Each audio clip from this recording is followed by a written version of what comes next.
This is Los Angeles. Our Lady, the Queen of the Angels, as the Spaniards named her. The fastest growing city in the nation. It's been called a bunch of suburbs in search of a city. And it's been called the glamour capital of the world. A mecca for tourists. A stopover for transients. A target for gangsters. A haven for those fleeing from winter. A home for the hardworking. It is a city holding the hopes and dreams of over 2 million people.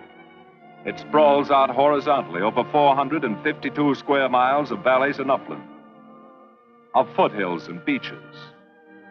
Because of that vast area, and because of a population made up of people from every state in the Union, Los Angeles is the largest police beat in the country, and one of the toughest. We're going to take you into the city hall where police headquarters are located. Here in communications are the ears and voice of the police. The lights on the complaint board flash 24 hours a day. Citizens reporting a prowler, a lost child, a man molesting a woman, an auto accident, a wild party. Spend an hour or two here and you will think the whole city has gone berserk. Minute by minute, the orders go out to the radio cars in the far-flung divisions. Watts and Wilshire in West Los Angeles. Hollywood and Hollenbeck Heights in North Hollywood. The work of the police, like that of woman, is never done. This is the case history of a killer, taken from the files of the Detective Division. The facts are told here as they happen. The story properly starts here in Hollywood Division headquarters at 1 o'clock of a June morning last year. Officer Robert Rawlins had finished his tour of duty and signed out. It had been a tough day. He'd be glad to get home. His wife would be waiting up for him as she always did.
Hey, fella.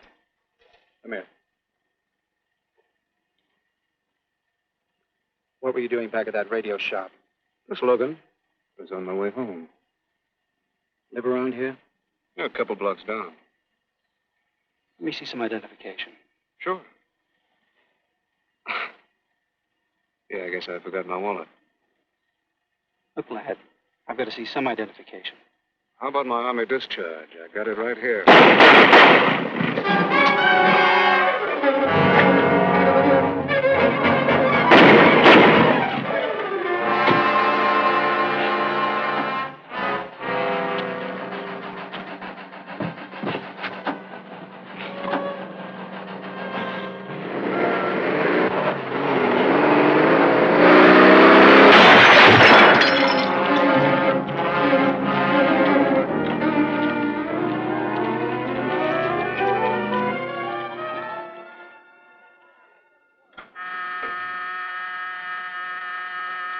Police Department, Operator 27. I want to report the shooting of a policeman.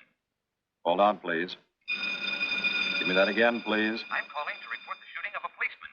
What's the address? 5057 State Street, just west of Santa Monica. Just a minute.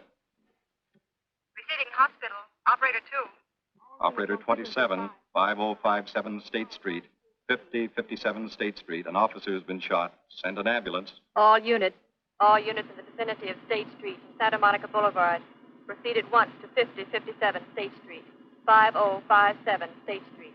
An officer shot. Code 3.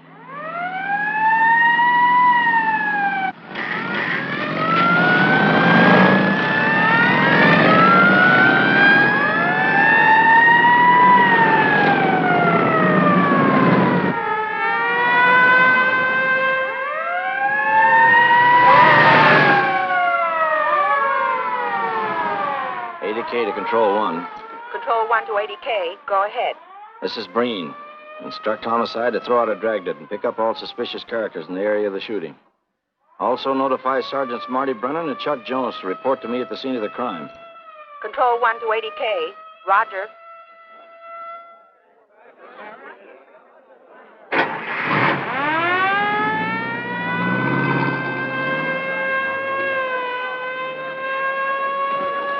I see. Well, what have you got so far?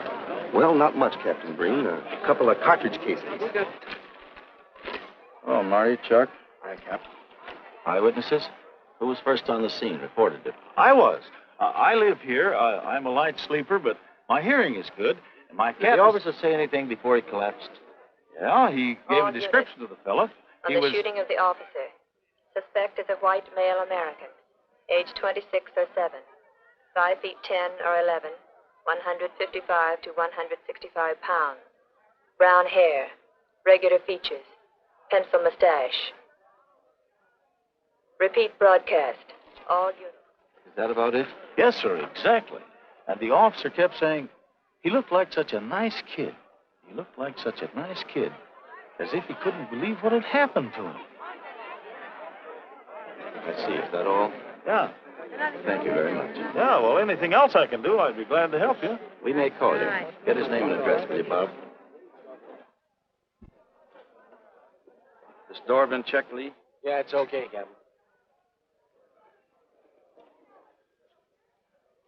Find anything?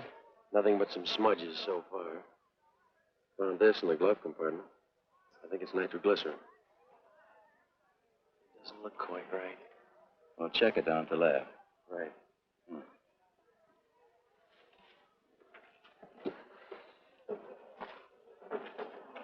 Open this up, Joe. No key, Captain. Well, pry it open. Give me that bar, Frank.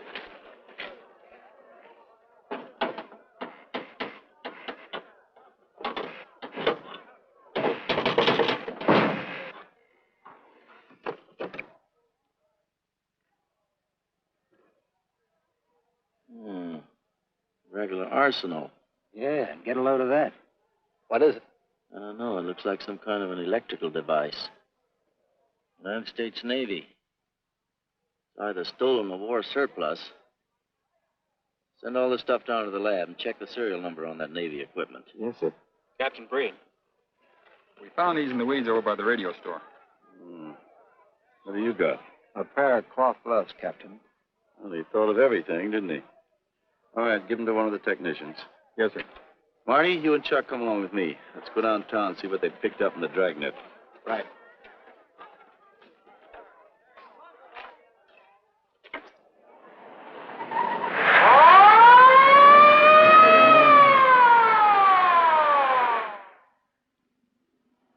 You know him, Marty?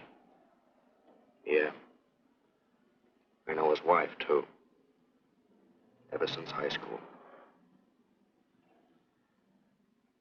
Captain, I wish you'd let Chuck and me handle this case. All right. I don't want any dead heroes. I just want the man who shot Rollins.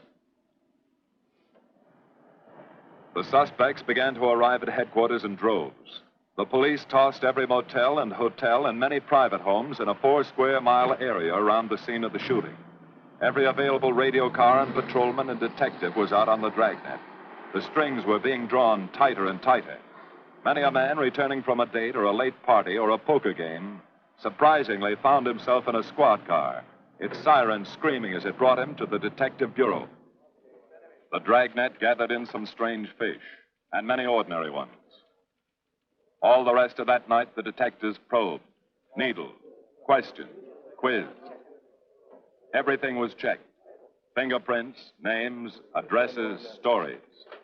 Every fish in the net was examined. Most of them thrown back into the sea, not worth keeping. Except a few parole violators and slightly shady characters whose stories needed a lot of verifying. I wasn't prowling no cards. Just taking a walk. You know, getting in condition. You were running when the radio car picked you up. Yeah? Maybe that's why the guys call me Punchy. He's got a point there.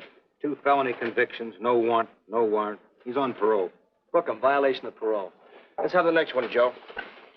What were you doing in that vacant lot? The vacant lot. Lot? What were you doing in it at that time of night? Niệm hổ mình không cho lo ngồi ngồi xì hổ nổi là ngồi ấy thì 30cái年没有录音来过我是生产的我全家有都有生意。You say your name is Ralph Henderson. So what? Well, you know, it's a funny thing, Ralph. There's a guy around this town that's been wearing your fingerprints. Only his name is Pete Hannon. Okay. So I'm dead. So what's one more confession in my life? You're talking to me. Okay, Andy. Oh, Harry. What have we got here? Oh, some robbery suspects. Candidates for San Quentin. Handsome here is the big shot. He runs the outfit. Have a gander at his record. Car theft, escape from reform school, robbery, assault with a deadly weapon. Not bad. Look at the heater we found on him. German Luger, fully loaded. Redhead here tried to carve up one of the arresting officers with this pretty toy. Nice boys. By dawn, many minor wrongdoings had been uncovered, and a few incipient felonies. The checking of the suspects had been thorough, painstaking, and tedious. But all the work was for nothing. The man who had shot Officer Rollins was not among them.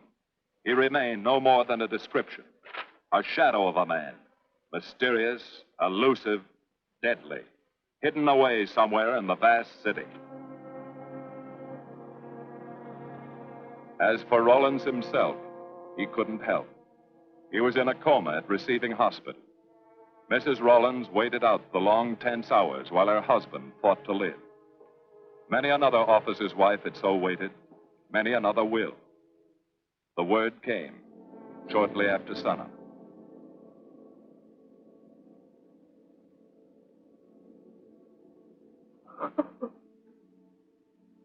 Oh.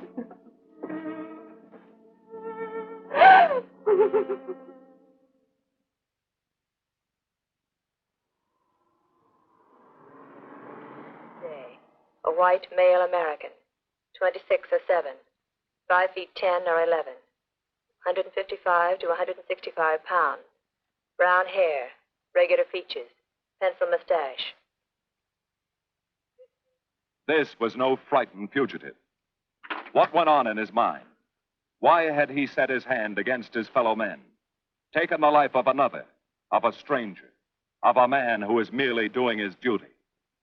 He must have some plan, some goal that called for sudden death to anyone who got in his way.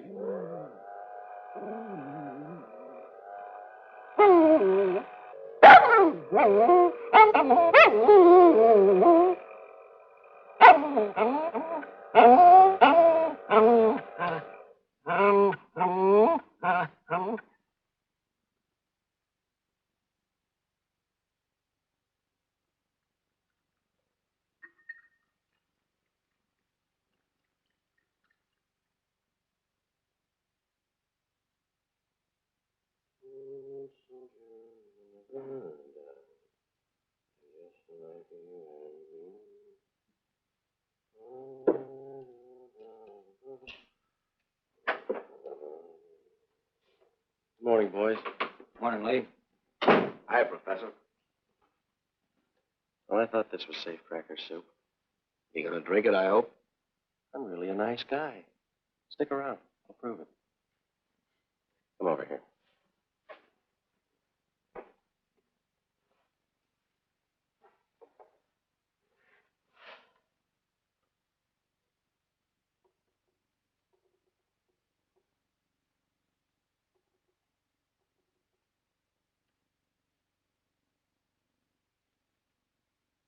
Hold this for me, will you, Chuck? Thank you. Now, if you'll hand me that hammer, Marty. Thank you.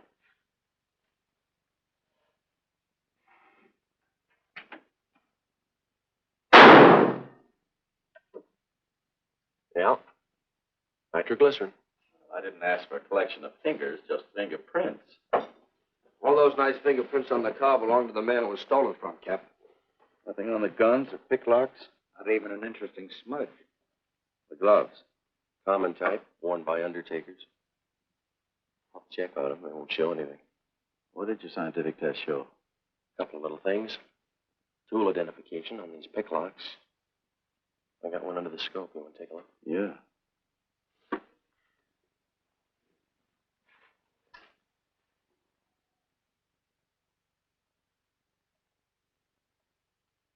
Take a look. I see. Well, it seems to tie the tool up with the lock. Now, if that microscope could only tell us who did it. I'm working on that. No, only an amateur would carry that liquid dynamite in a car. This boy's no amateur. Took the precaution of desensitizing it so it'll take normal shock. Took a lot of other precautions, too. No fingerprints, no identification, nothing definite. Except he's scientific. Knows electricity. Is inventive. Yeah. Happy on the trigger. This is Captain Breen. Get me Captain Stevens a burglary, will you? I hate to disappoint you, Lee, but I think you've come up with something. Hello, Steve. How are you? Did your daughter's marriage come off all right? Good. Look, Steve, on those burglaries of electrical equipment lately, were there any where picklocks were used to gain entry? Good. Well, let me know if there's another report of one, will you? I've got an idea the Rawlins killer may be tied in with those. Fine. And give my regards to the newlyweds, too. So long, Steve. Well, what are you waiting for? You've got a job, haven't you? Get going. Yeah, let's go, Junior. Hold this for me, will you, Lee? Thanks. And so, with no fingerprints and only a vague description to go by, Sergeant Brennan turned to the modus operandi file.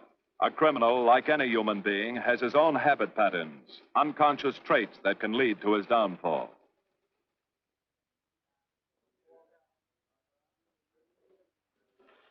Well, there you are, Junior. List of burglars who use picklocks for entry. Oh, great. This narrows it down to just a couple of hundred suspects in this area. Give me a match, will you? That may not be so bad. This guy's improved on the system. Maybe he's left his trademark on some other job. Well, here we go, legging it all over town, asking a million questions. What you paid for, isn't it? Am I paid to associate with you, too, Junior? You could do worse. Not this year. Come on.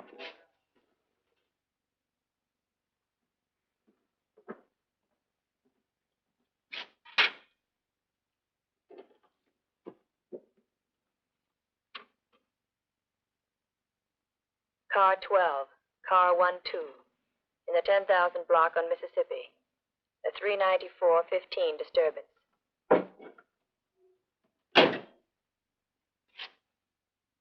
Car 80K, code 1.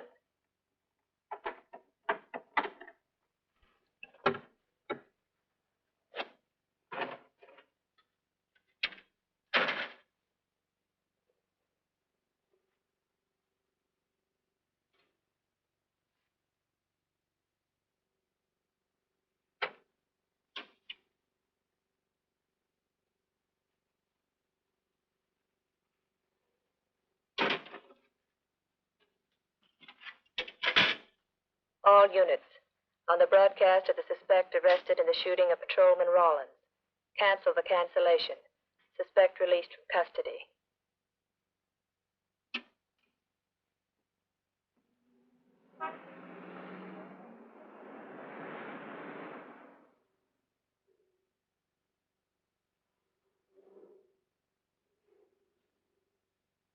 Oh, hello, Mr. Martin. You find Mr. Reeves in the machine shop.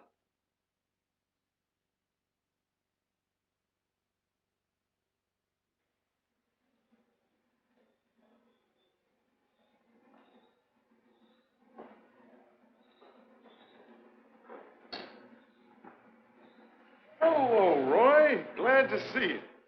How are you, Mr. Reeves? Hi. I was hoping you'd drop in. I wanted to thank you for showing us how to handle that repair job.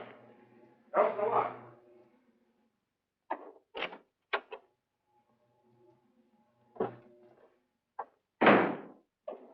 Well, what have we got this time?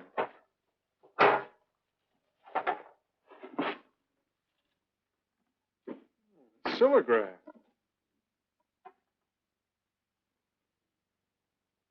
Well, plenty of these around, Roy. Not like this one. Yes, I see. I suppose, as usual, you've added your own improvements.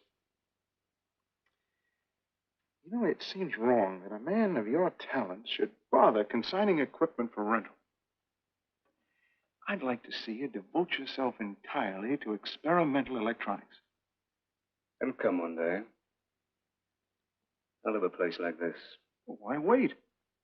I've got a pretty good setup here. I have modern equipment to work with, a lab, and my confidence. Thanks, Mr. Reeves. I have other plans. But, Roy, you can't tell where it'll lead. Might even work your way around to a percentage of the business. I like it this way. You just rent out my equipment. All right. All right. But if you should change your mind. I'm not likely to change my mind. I suppose you want me to set this up for rental, too. Mr. Reeves, you've already got 5 pieces of my equipment. You'd like to know what results I've had from the rental so far, Well, I can't say as I blame you. I think you'll find this satisfactory. Satisfactory. Goodbye, Mr. Reeves. You'll come back again soon, won't you? Sure. Oh, incidentally, how's that television projector coming along? The one you said would reflect a 12-foot image. Still working on it. I just wanted you to know I've already set up a rental on it. In fact, I think they'd like to buy. It'll come pretty high. Oh, money's no consideration with this customer.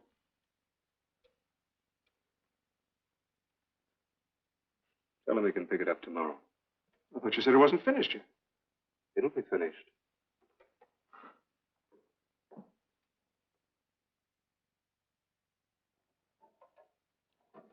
It uses an image fixer and then projects by ordinary incandescence. Roy, this is the best television projector I've ever seen. Let's hope that your customer thinks so. He will. Yes? Send him right in, Charlotte. There, you see, our customer is here, begging for the privilege of buying. Better be running along. I'm not much good at business. Oh, but Roy, he'll want to congratulate you. Just see that the price is right. All right, Roy. I'll get you a good deal. So long. See you.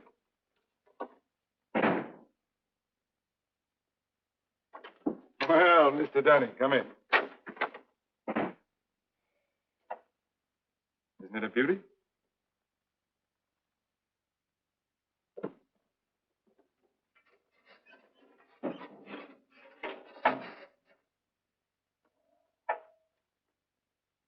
It's a beauty, all right. You like it? I certainly do like it. You see, it's mine. What do you mean? Let me have the police. I built it. Spent years on it. Oh, you must be crazy. Roy built this machine himself. Your friend's a crook, Paul. You've been taken in. Hello? Give me the burglary detail. Dear Jim, regarding your inquiry on the .38 caliber Smith & Wesson revolver, sir. Oh, come in, boys. Burglary detail just sent this report through. It's a man named Dunning reports tracing a stolen television projector to the Reeves Electronics Lab. Think it's a tie with the Rollins case? Well, take a look at this fellow Reeves and see what gives. I'll notify burglary we're following up on it. Right. Come on, Junior. What else did he place with you for rental? Oh, a number of things. All war surplus that he bought on his veterans rating. Oh, is this more of his equipment? Yes. Yes, he left it here on consignment. I'm sure that Roy can explain everything. Well, maybe he can, Mr. Reeves, if you'll tell us where he lives. But I don't know. Mr. Martin's on the phone, sir. I'd better talk to him. I think so, Mr. Reeves. I'll take it in the superintendent's office.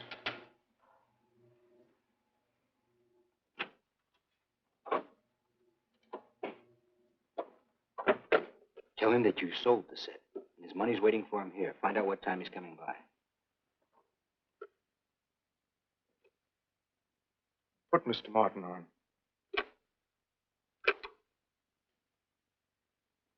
Hello, Roy? Yes, I've sold it. Your money is waiting here for you. Yes, I'll be working late tonight. What time will you be by? First thing in the morning. Well, maybe you better come in tonight, Roy. A couple of things I want cleared up. Like what? Oh, technical things. Besides, I don't like to leave the money in the plant overnight. How about 8:30? Fine. I'll see you then. I'll leave the front door unlocked.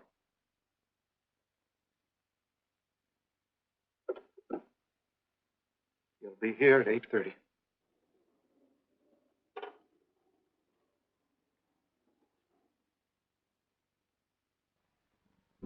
Well, I'll just run along home and get some dinner. We'd like you to stay too, Mr. Reeves. Why? For company. You want to cooperate, don't you, Mr. Reeves? Certainly. Good. Now, you just wait in your office. We'll be around. Very well. This way, gentlemen.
Reeves.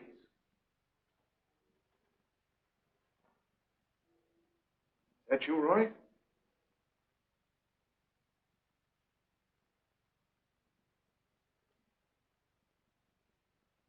Go outside and block that alley door.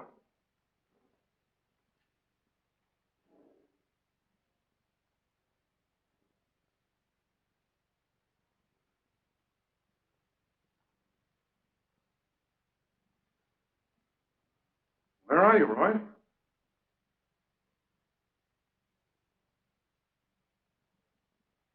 Who's in here? No one. I'm alone.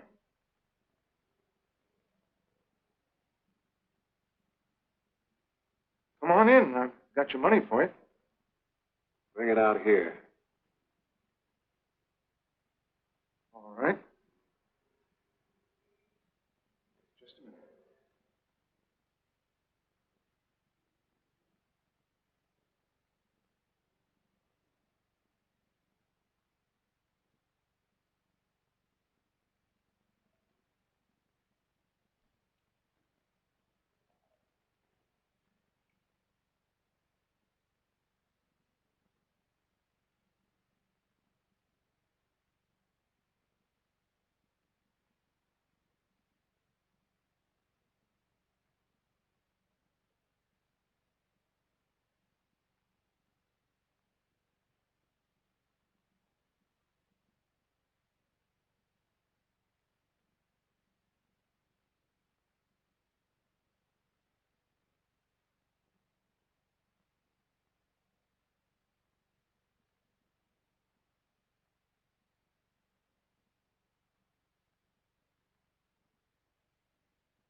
No.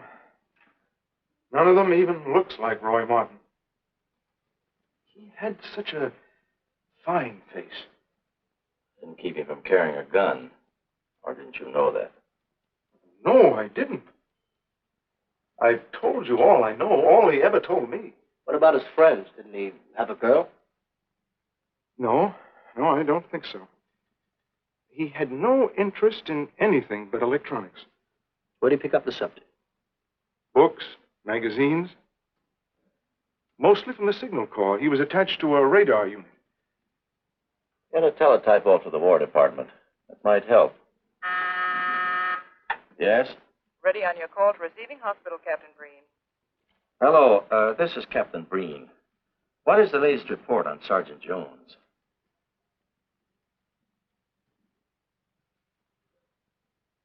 I see.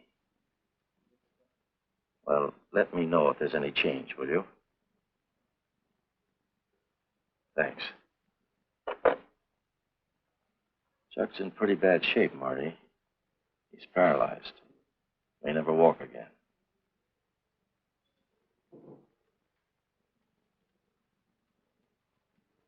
Oh, I'm sorry. It's funny that Martin showed up at 7 when he told you he wouldn't be there till 8:30. I don't know why. Except he was always unpredictable. I'll tell you why. Because you warned him. That's why he came early. That's why he came in the back way. But you heard me tell him the front door would be open. And the key that let him in the back way? He must have had one made. Why don't you tell us the truth? Marty.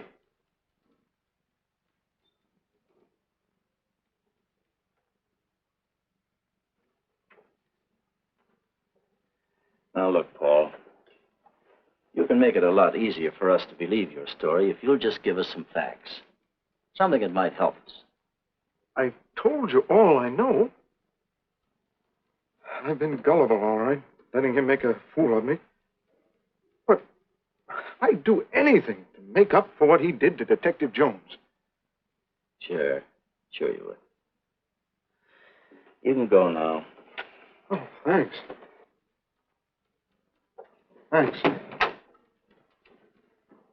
My friends, they can vouch for my character. That's good. We'll call you if we need you. Thank you very much. I think he's telling the truth, Marty. I think he's just gullible, like he said. What about the stolen stuff he was trying to peddle for Martin? We'll use it for bait. Maybe Martin will come back for it. Then we can ask him. Here. Nevertheless, I want a 24-hour tail put on Reeves, and I want a watch on his home and his factory. Right. You can keep those. Okay, Captain.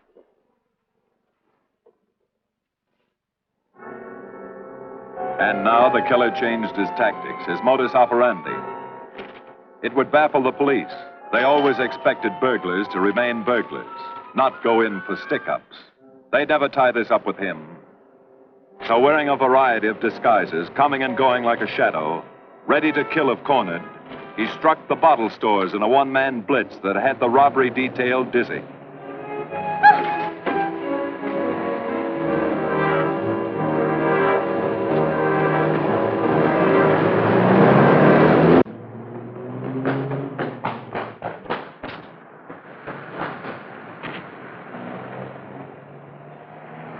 The killer, always resourceful, always thinking along lines that would baffle his hunters, had discovered an ideal avenue of escape. Under Los Angeles is a vast and intricate system of huge storm drains built to siphon off the flash floods of the rainy season. Many of the tunnels are large enough for 2 cars to drive abreast. Here were 700 miles of hidden highways, ideal for the use of someone who needed to hurry from place to place without being seen. Ideal as a hiding place for guns and supplies in case of emergency. Well, the reason I asked you to come over is I think I've hit on something. An identification? No, not quite, but a tie-up. Now, These are the shells from the gun that killed Rawlins. These were fired in the liquor store holdup in which the bandit got away. And these were fired at Chuck. Now, as you know, every ejector, even in guns of the same model and caliber, is different. Each one leaves its own markings on the cartridge casing. Now, look at these fine striations. This deep gouge. The same on all three.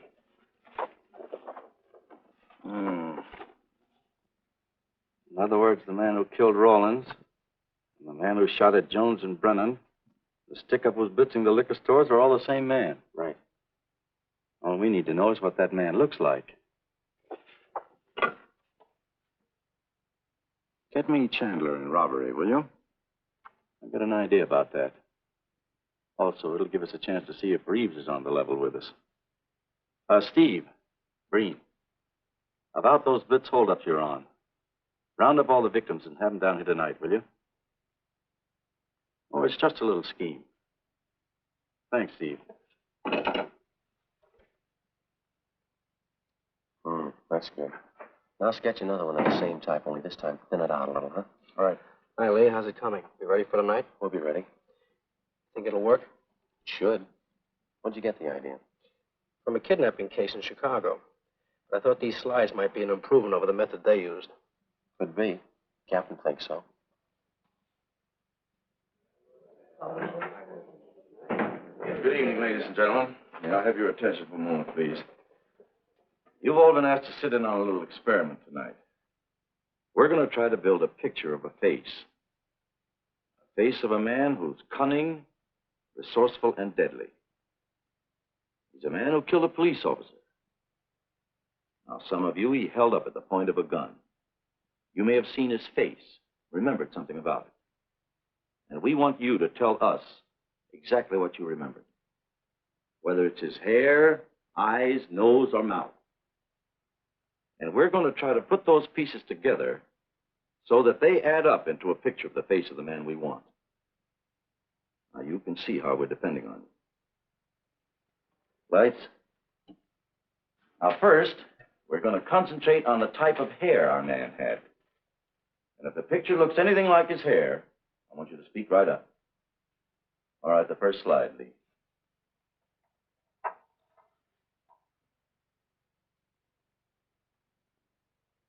His hair had waves in it. Well groomed. That's the idea, Miss Smith.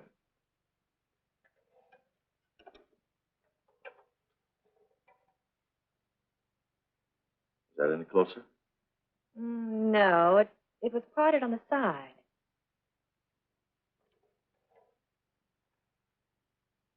Oh, that's more like it, except it was thicker.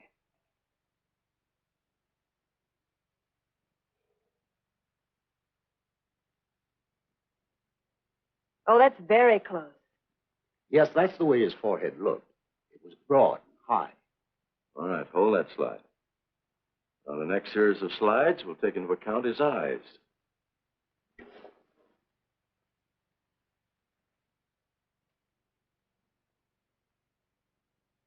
Oh, 1 minute, please. Wait, 1 minute. His eyes were a little like that. Maybe a little smaller, like beads. Go on, Lee.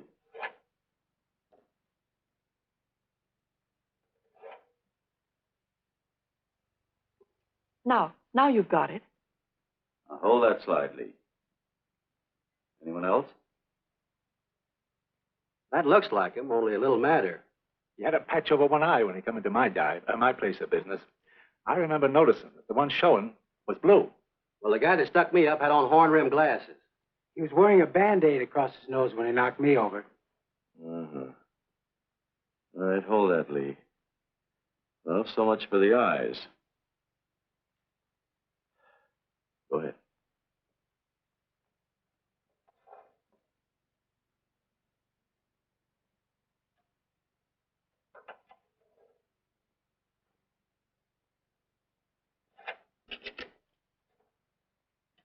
Señor Capitán. Yes, Miss Montalvo? Ay, ¿cómo se dice en inglés? A sus órdenes, señorita. Ah, qué bien. En este bandido, la nariz fue chata, como aquella, pero un poco más chata y más ancha. Like that, Captain, but more snub, wider. Try another one, Lee. Como aquella. Casi la misma. She says that's about it. Thank you very much, Miss Montalvo. Get Reeves. Any more comments? That's pretty close, all right. Pretty close. Perfect. All right, now we'll start on the mouth and chin. The next series, Lee.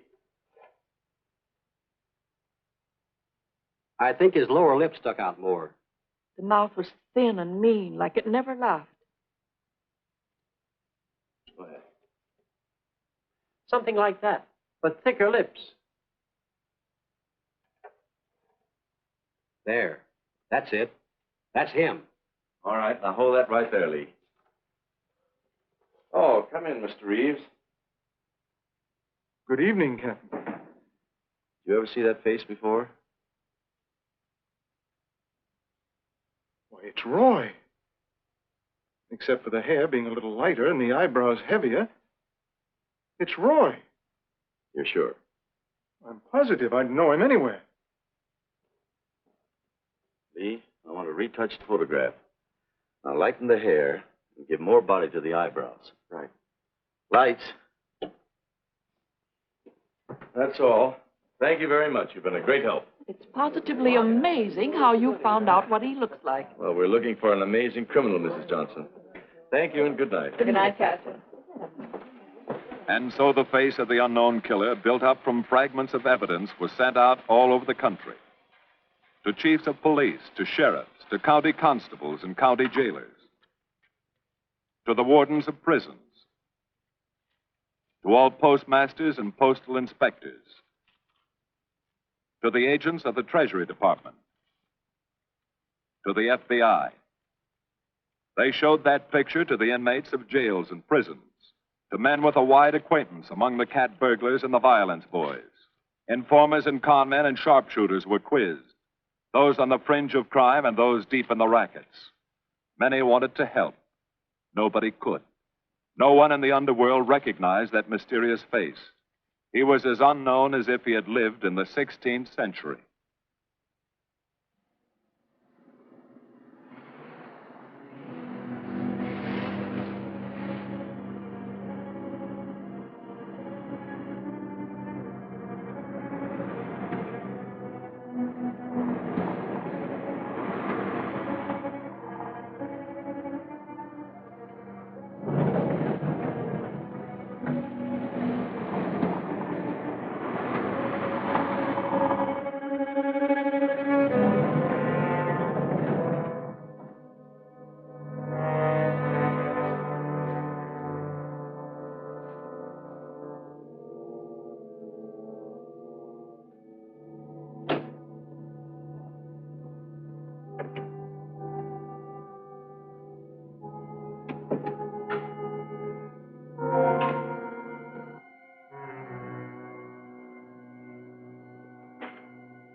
Reeves. Roy. Listen carefully, Reeves. Control yourself. I know you're alone in the house. Act like you're alone. Cops are watching every move you make. Police here? They got you staked out like a muskrat hide, watching you around the clock. Here at your plant, tailing your car. Sit in that chair. Pick up 3 books.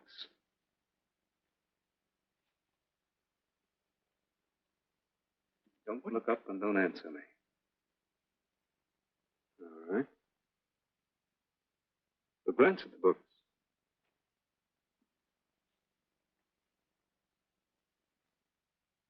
Pick one of them.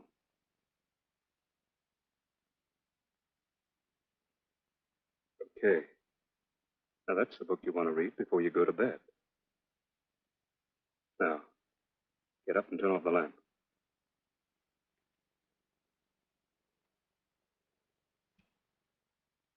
Come here. Come here.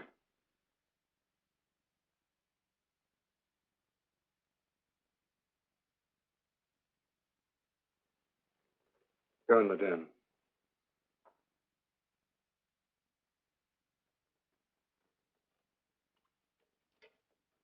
Follow those drapes tight.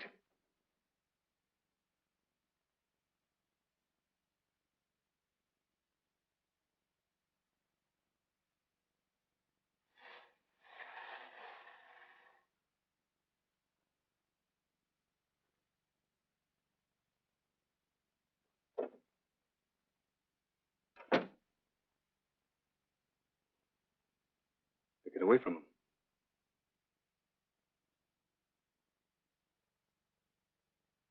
What do the cops know about me? Not very much, Roy. No fingerprints. They haven't even got a picture of you. They're trying to make one.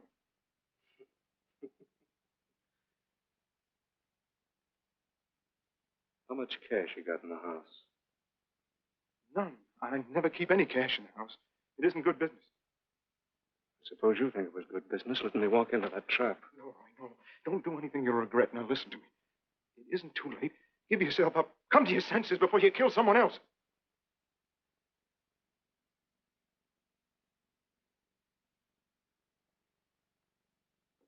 What do you mean, someone else? What do you mean? Nothing. The two officers, they said one of them might die.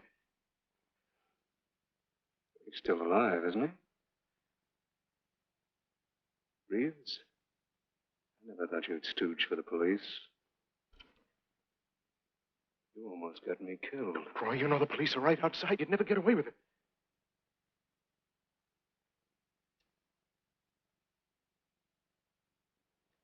That's right. Now you're being sensible.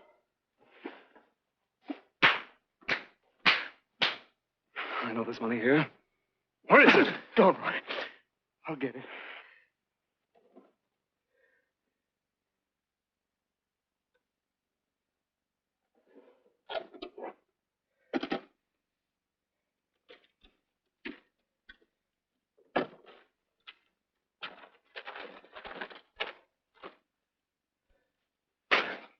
It's not enough. Stuff you got in mind is worth thousands. Get more.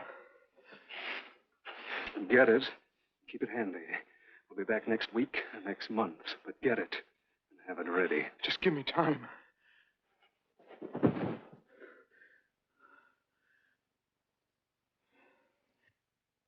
Oh! Look, I don't want policemen outside my house following me around. That's what made Roy suspicious. I'm leaving in the morning. I'm afraid I'll have to disappoint you, Paul. Unfortunately, you're our bait. I won't do it. I've done enough. Look, no one's done enough until we find this killer. I asked you to keep a sharp lookout on this house, Marty. I did. Two of the best undercover men of the department were assigned here. That didn't keep Martin from getting in. What's the matter? You tired?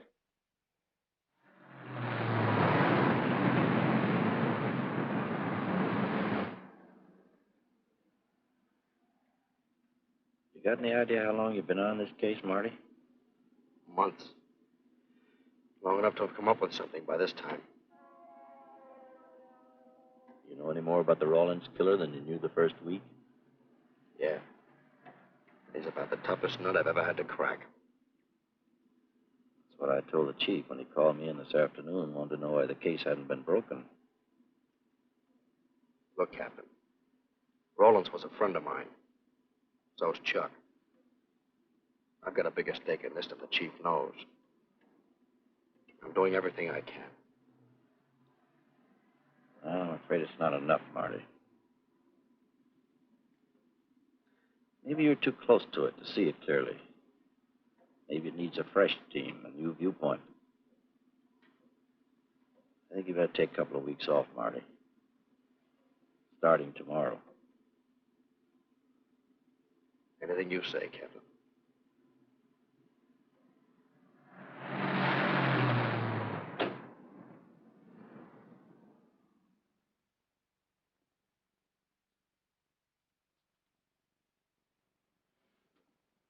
Hiya, Marty. Hi, Chuck. Meet Miss Scanlon, my new bodyguard. He's the one I've been telling you about. Oh, you mean the one with the steel-trap brain? How do you do? Hello. Say, this guy been behaving? After a fashion. See, she takes me out in my go-kart, puts me to bed, wakes me up, dresses me. You're perfectly capable of dressing yourself now, Mr. Jones. I'll be back in a few minutes. Well, how's it been going, Junior? Oh, pretty good, Chuck. Pretty good. Is that why you're off the case? How'd you know? Breen was in to see me this morning. Oh. Suppose he also told you they put a new team on the case.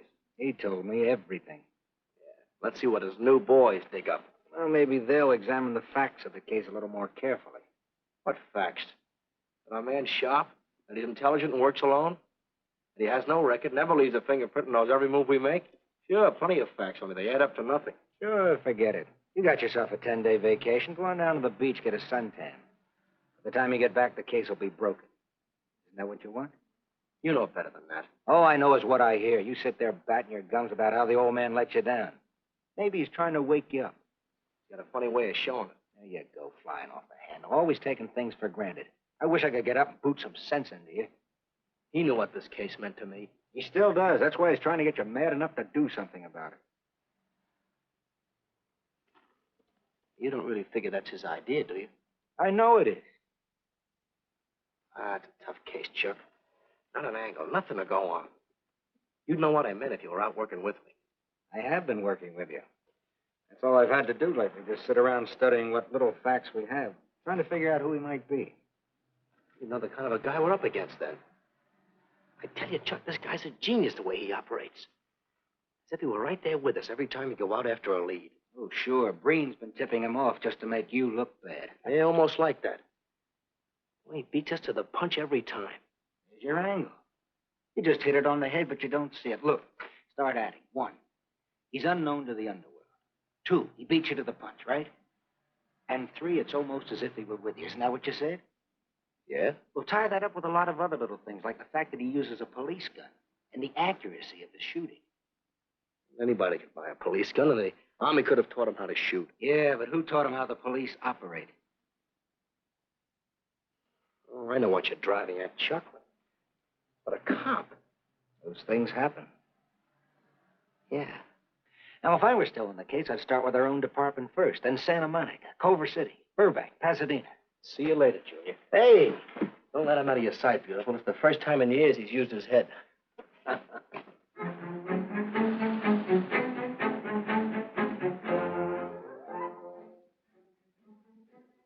But you get a print of every mug we take. We always send L.A. a copy, Sergeant. It's personnel photos I want. You mean of our boys?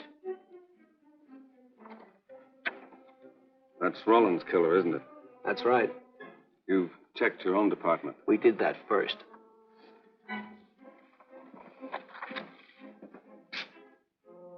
And so the tedious quest went on. Sergeant Brennan wore out his shoes and his patience, going from police station to police station, checking photos until his eyes were blurry. For police work is not all glamour and excitement and glory. There are days and days of routine, of tedious probing, of tireless searching, fruitless days, days when nothing goes right, when it seems as if no one could ever think his way through the maze of baffling trails a criminal leaves. But the answer to that is persistence, and the hope that sooner or later something will turn up, some tiny lead that can grow into a warm trail and point to the cracking of a tough case.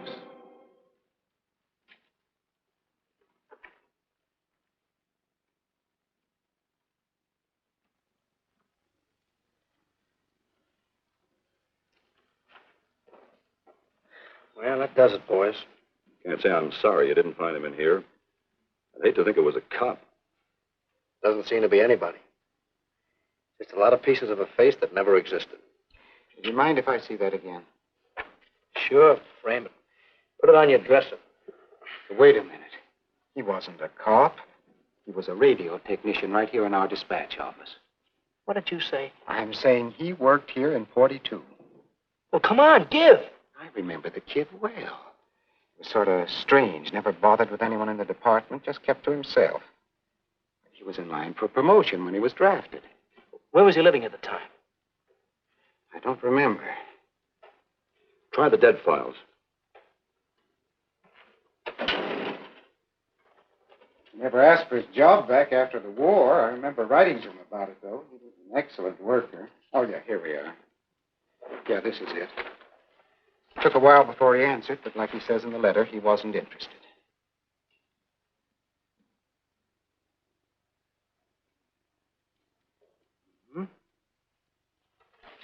Postmarked Hollywood. No return address. What do you want us to do? All the work? Oh, thanks a lot, Freddie. Remember, he was a civilian employee.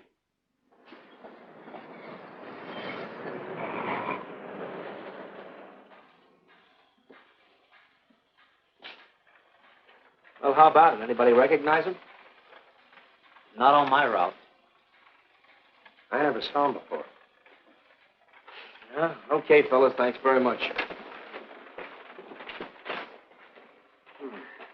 I thought for a minute. No. He had that face. I wonder. Yeah? Well, this may not mean anything, but he looks like a guy that's on my route. He never gets any mail, but I see him around there all the time. He lives in one of the courts. Where? Come on, I'll show you. It's not that easy. What time does your route take you past those courts? About 9 o'clock. Why? Just thinking.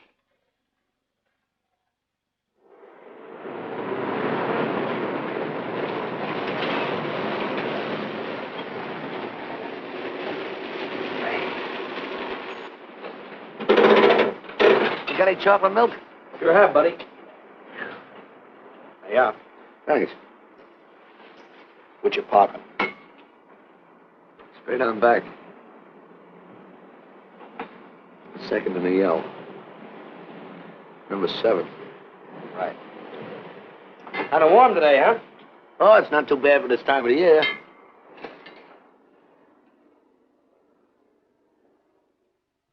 Good morning. Morning. You're new in the route, aren't you? We had substitute. What happened to the other fellow? Sick. Oh, what's the matter with him? I don't know. I catch everything. Hear about it on the radio, and next morning I got it. Too bad. You aren't very social. The regular fellow always stops and talks to you. Sorry, lady, I'm a little late this morning. I was hoping maybe you could help me. There's something very funny going on in this court. Yeah? I was scared to go to the police with it. I thought maybe I might be poisoned. What? Yeah. By the manager. She's a witch. She's a what? A witch. She puts poison in my milk. Oh, I see. Look, you switch the bottles when she isn't looking, see? Drink her milk. Then you'll be safe, right?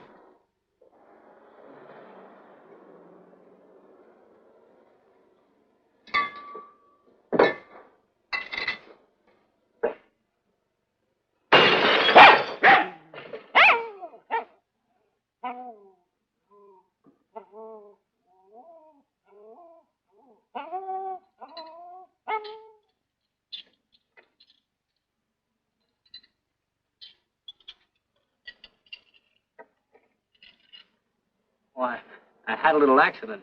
Got a mop, I'll clean it up. Leave it be. I'll clean it up myself. Okay, mister.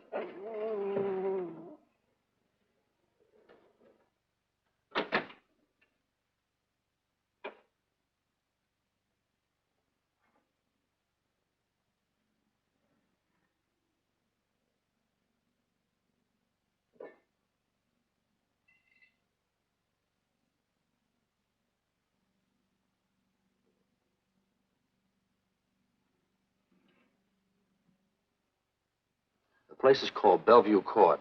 I drew this from memory, but it's pretty close. That's where he's hiding out, right there. You sure he's our man, Marty? Captain, I couldn't go wrong on that face. He's our man.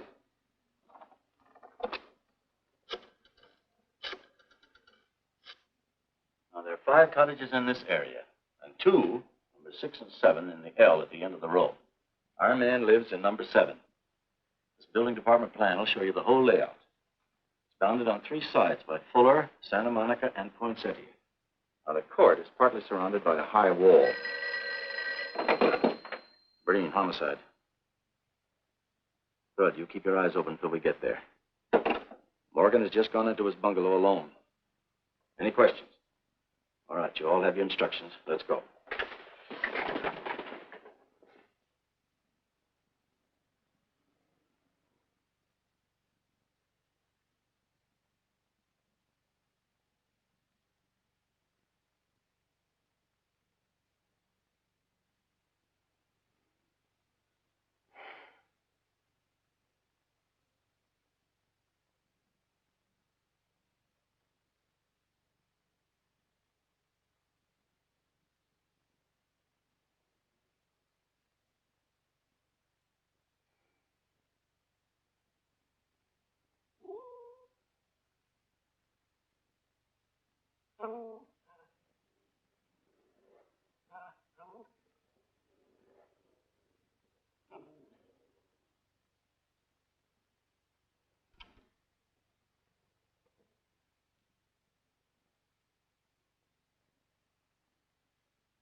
We're out on time.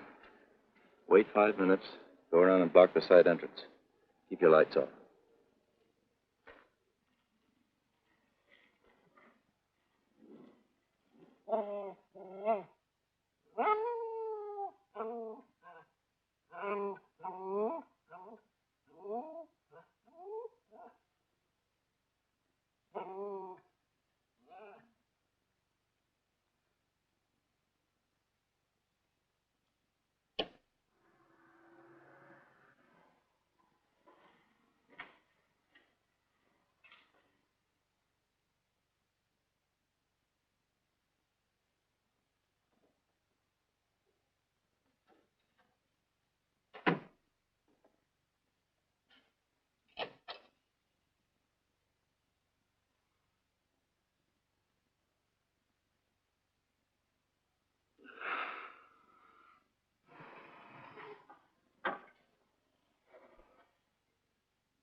loose.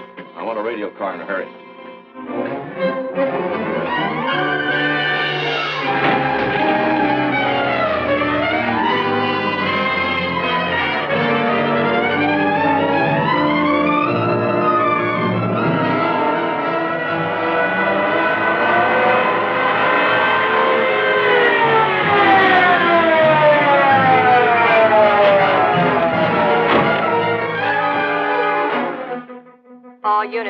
All units in the vicinity of Santa Monica and Fuller.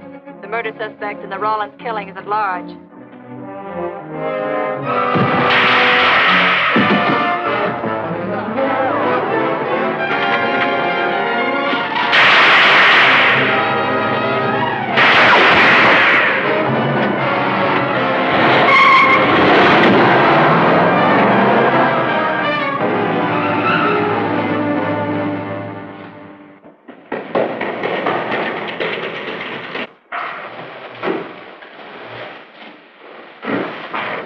I want a map covering the storm drain system in this area. Get it and meet me at Venice and Garfield. Jones, Miller, you stay here in case he comes up for air. I want a man at every other drain entrance along this line. He's got to come up somewhere. Come on, Marty. You're driving.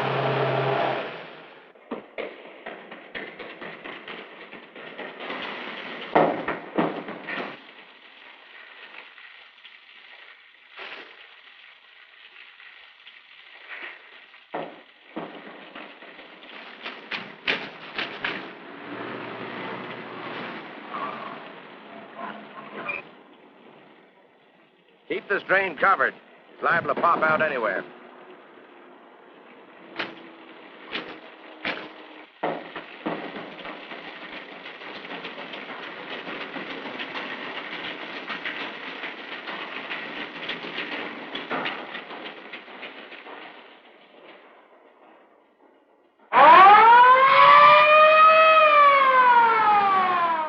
Why Venice and Garfield, Captain? It's the main intersection of the system. We can head him off that way. ADK to Control 1. Clear frequency 7. This is an emergency. Control 1 to all cars on frequency 7. Stand by. Control 1 to ADK. Go ahead. Notify homicide. Send the following to Venice and Garfield. 4 squads, battle lanterns, gas mask, tear gas. Urgent. This is a code 3. Control 1 to ADK. Roger.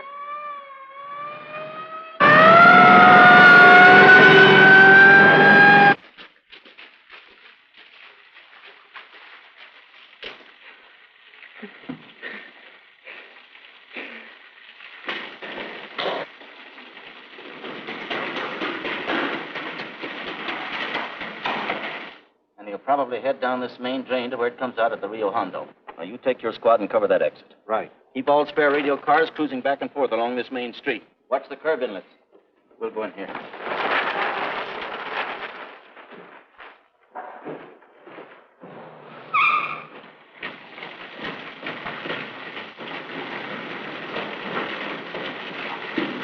Any sign of him? No. And we've searched every foot between here and the Rio Hondo outlet. Then he must be up ahead. Let's go.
Gas gun.